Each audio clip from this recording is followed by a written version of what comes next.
లోకి రాకముందు ఎక్కడ ఉండేదానివనే కదా నువ్వు నన్ను అడగాలనుకున్నది, అంతే కదా ఆకాష్? వారే వా లక్ష్మి, అంత ఖర్చు.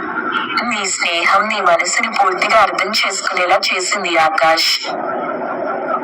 నీ స్నేహం కూడా నాకు బాగా నచ్చింది లక్ష్మి. ఆకాష్, నేను ఈ అడవికి రాకముందు గోపాలం అనే ఒక రైతు దగ్గర ఉండేదాన్ని.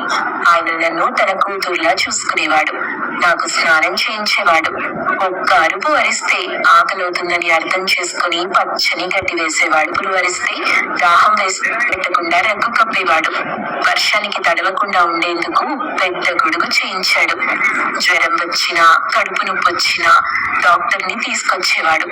నాతో పాటు పడుకునేవాడు. మరి అంత మంచిగా చూసుకునే ఆ రైతును వదిలిపెట్టి ఈ అడవికి ఎందుకు వచ్చావు?